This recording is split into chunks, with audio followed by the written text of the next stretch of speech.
Hello दोस्तों, बहुत बहुत स्वागत है आपका पॉलिटी पाठशाला के इस चैनल में। फ्रेंड्स, आज हम बात करने वाले हैं मौलिक अधिकारों के बारे में। मौलिक अधिकार जो कि हमारे भारतीय संविधान के द्वारा हमें दिए गए हैं। तो हम इसकी चर्चा जो करते हैं वो संविधान के भाग 3 में आर्टिकल 12 से आर्टिकल 35 तक करते हैं। तो उन्हीं में से दो आर्टिकल जिनको आज हम पढ़ने वाले हैं इस वीडियो में, आर्टिकल 20 और आर्टिकल 21। तो फ्रेंड्स, ये दोनों जो अधिकार हैं वो आपके जीवन से जुड़े हुए हैं। बेसिकली तो सारे के सारे जो अधिकार हैं वो हमारे जीवन से जुड़े हुए हैं। तो आज हम बात करने वाले हैं आर्टिकल 20 और 21 की। तो चलिए देखते हैं हम इन अधिकारों के बारे में। तो फ्रेंड्स, सबसे पहले हम बात करते हैं आर्टिकल 20 की कि आर्टिकल 20 क्या कहता है।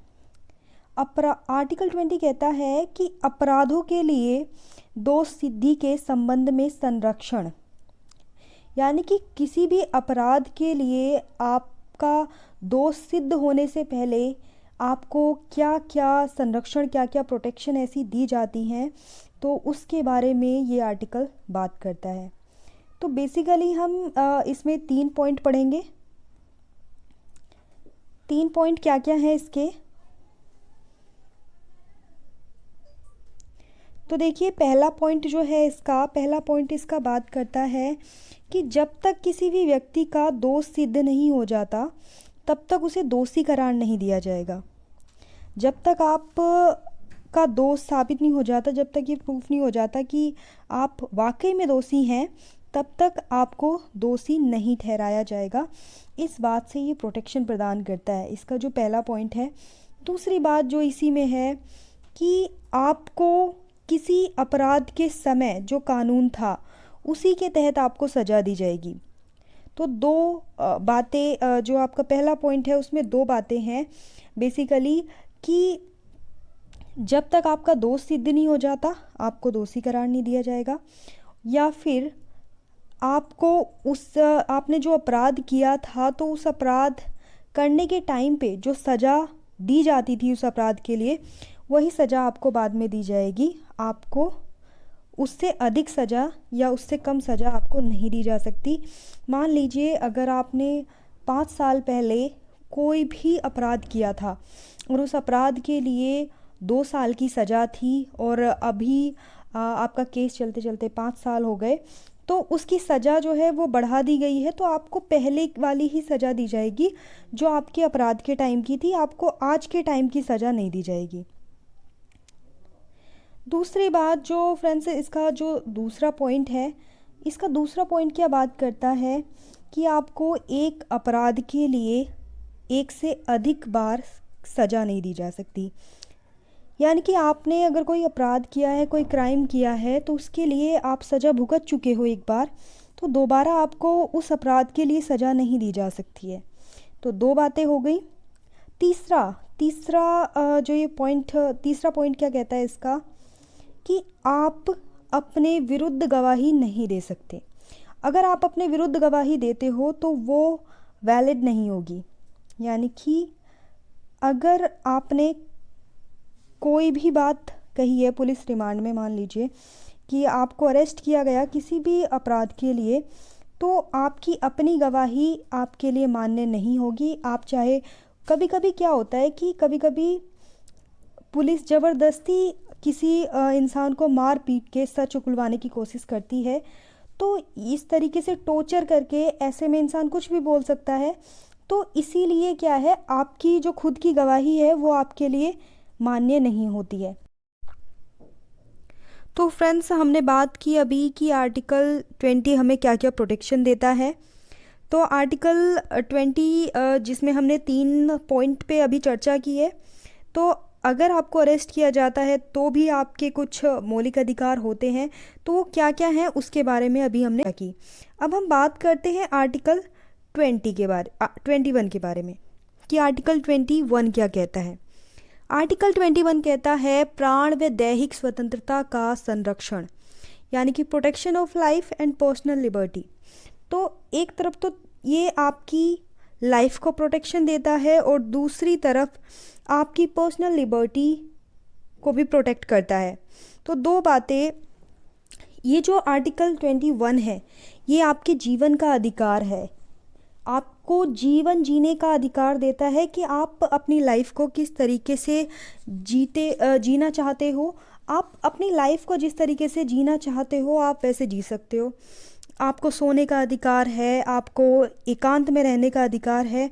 मान लीजिए आपको क्राउड पसंद नहीं है, आपको शांति में रहना पसंद है, आप क्राउड से दूर जा सकते हो, एकांत में रह सकते हो, और या फिर आप एक गरिमापूर्ण जीवन जी सकते हो। एक गरिमापूर्ण जीवन जीने का अधिकार आपको है। कोई भी अगर आपके साथ मिसबिहेव करता है, गाली गलौज करता है, तो ये क्या है, ये आपके जीवन के अधिकार का वायलेशन है। तो आप इसके लिए सुप्रीम कोर्ट जा सकते हो, हाई कोर्ट जा सकते हो। तो आपके जीवन में जितनी भी सारी चीज़ें आती हैं, जैसे कि आपको एक क्लीन एटमॉस्फेयर में या एक प्रदूषण रहित एटमॉस्फेयर में आपको रहने का अधिकार है। तो आर्टिकल 21 जिसमें कि हमारे जीवन का अधिकार इंक्लूड है, तो जीवन में हम जो कुछ भी रोज़ करते हैं वो सारी की सारी चीज़ें हमारे जीवन में इंक्लूड हैं। तो जितनी भी चीज़ें हमारे जीवन से जुड़ी हैं या कोई भी ऐसी बात जो हमारे जीवन जीने के अधिकार में बाधा उत्पन्न करती है, वो क्या है, हमारे आर्टिकल 21 का वायलेशन है। तो यहाँ पे एक और आपको एक अधिकार है, यहाँ पे एक केस निकल के आया था, 1978 का केस था मेनका गांधी का। तो उसमें ये कहा गया था कि जो विदेशी यात्रा का अधिकार है वो भी क्या है, आपके जीवन का अधिकार है। तो आपको विदेशी यात्रा करने से या आपको आपके देश में यात्रा करने से कोई नहीं रोक सकता है, ये आपका आर्टिकल 21 बात करता है। तो मैं आपको बताती हूँ कि आर्टिकल कि ये जो मेनका गांधी का जो केस निकल के आया था, इसमें क्या हुआ था। देखिए, मेनका गांधी जो थी वो किसी वजह से 1978 के टाइम पे, ये जो ईयर था, तो वो कहीं देश से बाहर जा रही थी। तो उनका जो पासपोर्ट है वो इंडियन गवर्नमेंट के द्वारा जब्त कर लिया गया था। उस टाइम पे जनता पार्टी की सरकार थी, तो उनके द्वारा उनके पासपोर्ट को जब्त कर लिया गया। तो वो इस केस को लेके इसके लिए उन्होंने केस कर दिया सुप्रीम कोर्ट में। तो सुप्रीम कोर्ट ने जब इंडियन गवर्नमेंट से पूछा कि आपने किस रीज़न से इनका पासपोर्ट जब्त किया है, तो इंडियन गवर्नमेंट के पास इसका कोई सटीक जवाब नहीं था। तो ऐसी कंडीशन में सुप्रीम कोर्ट ने ये जजमेंट दिया वहाँ पे, एक तो आप उनका पासपोर्ट वापस करो, ये उनका जीवन का अधिकार है, विदेशी यात्रा करने का जो अधिकार है वो उनके जीवन का अधिकार है। तो इस तरीके से बहुत सारे ऐसे केसेस अभी तक हुए हैं जिनमें कि जीवन के अधिकार में बहुत सारे अधिकार ऐसे निकल के आए हैं। नींद लेने का अधिकार, आपको प्रॉपर तरीके से नींद लेने का अधिकार भी क्या है, आपके जीवन का अधिकार है। दूसरा बिजली पानी का अधिकार, क्योंकि ये आपके जीवन के लिए ज़रूरी है, तो ये भी अधिकार है आपको। दूसरा है, कभी कभी आप देखते हैं कि बहुत सारी जो सार्वजनिक प्लेसेस होते हैं वहाँ पे लिखा हुआ रहता है कि यहाँ पे धूम्रपान करना वर्जित है। बहुत सारी जगहों पे आप ऐसा लिखा हुआ देखते हैं। तो क्योंकि इससे आपका जो जीवन का अधिकार है, आपको जो जीवन का अधिकार है उसका वायलेशन होता है। अगर कोई दूसरा किसी भी सार्वजनिक प्लेस में बैठ के गुटखा बीड़ी गुटखा तो नहीं, लेकिन अगर बीड़ी सिगरेट पीता है, एक तरीके से गुटखा भी क्या है, गुटखे से स्वच्छता का अधिकार ख़त्म होता है आपका। तो ये एक तरीके से सिगरेट से, बीड़ी से निकलने वाला जो धुआं होता है वो दूसरों की लाइफ को इफ़ेक्ट करता है। तो ऐसी कंडीशन में आपने बहुत सी जगहों पे ऐसा लिखा हुआ देखा होगा। तो ये कोई भी ऐसी चीज़, कोई भी ऐसी बात जो आपके जीवन जीने के अधिकार में बाधा उत्पन्न करती है या आपकी लाइफ जिससे आपका जीवन बाधित होता है, तो ऐसा कोई भी काम जो है वो आपके आर्टिकल 21 का वायलेशन है। दूसरा, आपको ये अधिकार है कि आप, अगर पुलिस आपको किसी भी मैटर के लिए, किसी भी छोटे मोटे चीज़ के लिए अरेस्ट करती है, तो आपको ये अधिकार है कि आप बिना हथकड़ी के जा सकते हो। अगर पुलिस, आप नहीं चाहते तो पुलिस ज़बरदस्ती आपको हथकड़ी नहीं लगा सकती। अगर आपने कोई ऐसा बहुत बड़ा क्राइम नहीं किया है, बहुत कोई जघन्य अपराध नहीं किया है, तो ऐसी कंडीशन में पुलिस आपको हथकड़ी नहीं लगा सकती। और ये भी आपका फंडामेंटल राइट है। आर्टिकल 21 इस बात से आपको प्रोटेक्शन भी देता है। दूसरी बात फ्रेंड्स, शिक्षा का अधिकार। शिक्षा का अधिकार न केवल अधिकार है आपका, बल्कि ये हमारी फंडामेंटल ड्यूटी भी है कि जो भी बच्चे हैं, जिन भी लोगों के, तो वो उन्हें प्राथमिक शिक्षा दें, क्योंकि गवर्नमेंट ने भी इसका प्रोविज़न किया हुआ है कि उनको फ्री शिक्षा दी जाती है। 6 से 14 साल के बच्चों को फ्री शिक्षा दी जाती है, और इसी आर्टिकल में ये बात कही भी गई है। तो फ्रेंड्स, ये हमारा फंडामेंटल राइट होने के साथ साथ हमारी फंडामेंटल ड्यूटीज़ भी है। दूसरी बात कि आर्टिकल 21 जो है वो जीवन के अधिकार की बात करता है। तो जीवन के अधिकार की बात करता है तो जीवन सिर्फ मनुष्यों का नहीं होता है, जीवन जानवरों का भी होता है, पशु पक्षियों का भी होता है। तो आर्टिकल 21 उनकी लाइफ को भी प्रोटेक्ट करता है कि आप किसी भी जानवर की जान नहीं ले सकते हो, किसी भी पशु पक्षी की जान नहीं ले सकते हो। इसके लिए भी आप पे केस किया जा सकता है कि ये आर्टिकल 21 जो है सिर्फ आपको ही नहीं, ये पशु पक्षियों को भी जीवन का अधिकार देता है। तो इसके तहत काफ़ी सारे एक्ट भी बने हुए हैं, काफ़ी सारे अधिनियम इसके लिए बने हुए हैं। तो इसके लिए भी आपको सज़ा हो सकती है।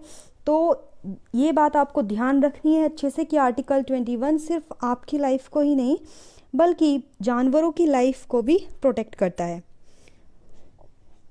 दूसरी बात यहाँ पे कि जो आर्टिकल 21 है ये आपको जीवन का अधिकार देता है, लेकिन ये आपको मरने का अधिकार नहीं देता है।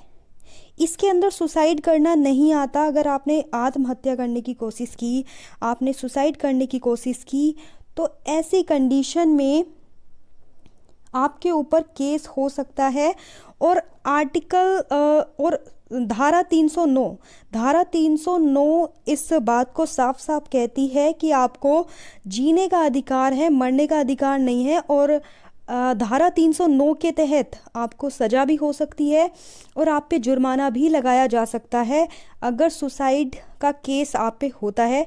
अगर सुसाइड करने का केस आपके ऊपर हुआ है तो इसके तहत आपको सज़ा और जो भी आपको जुर्माना लगे इसके लिए, तो वो लगाया जा सकता है। तो आर्टिकल 21 आपको जीने का अधिकार देता है, मरने का नहीं। ये बात आपको याद रखनी है।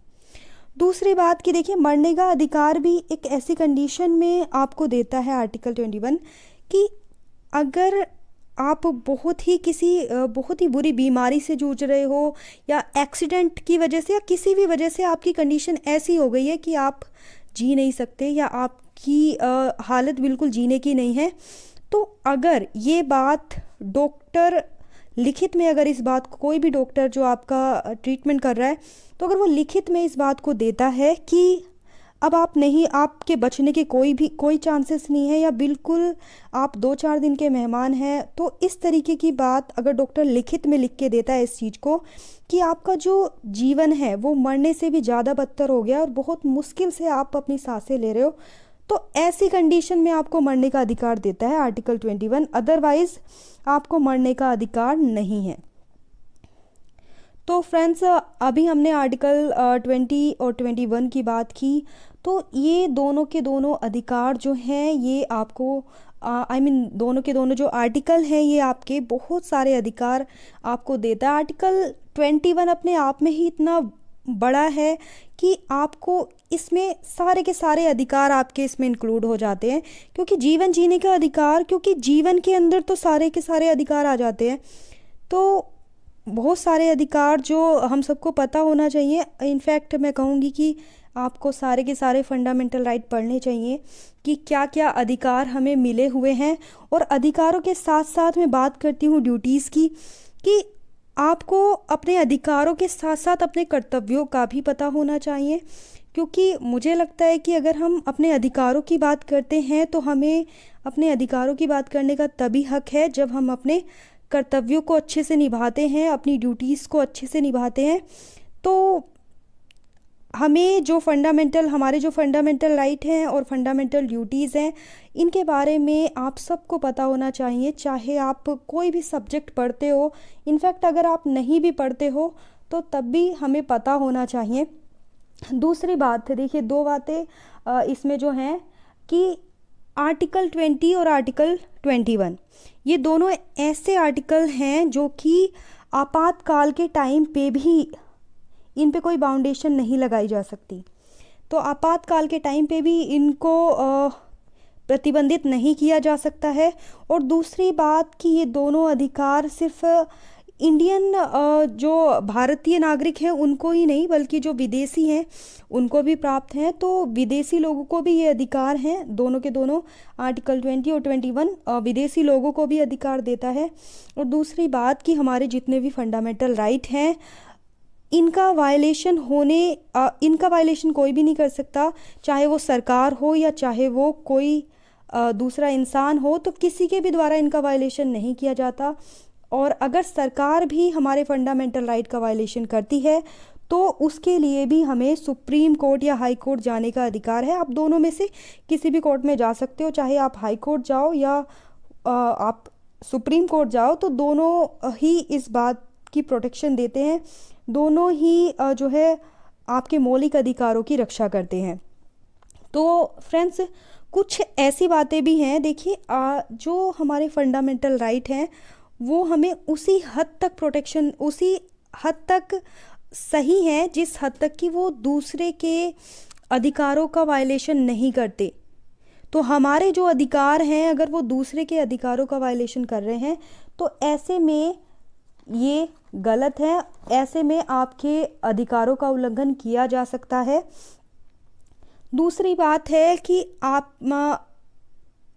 किसी भी फंडामेंटल राइट को लेके अगर आप देश की एकता, अखंडता या सुरक्षा को आपके फंडामेंटल राइट की वजह से कोई खतरा उत्पन्न होता है, या फिर विदेशी संबंधों में कोई खराबी आती है, विदेशी संबंध बिगड़ते हैं हमारे देश के किसी दूसरे देश से, तो ऐसी कंडीशन में आपके फंडामेंटल राइट पे रोक लगाई जा सकती है। या फिर उससे कानून व्यवस्था को कोई खतरा उत्पन्न होता है तो ऐसी कंडीशन में फंडामेंटल राइट पे रोक लगाई जा सकती है। तो कुछ ऐसे पॉइंट्स भी हैं जिनको आपने याद रखना है कि किस किस कंडीशन में हमारे फंडामेंटल राइट पे रोक लगाई जा सकती है।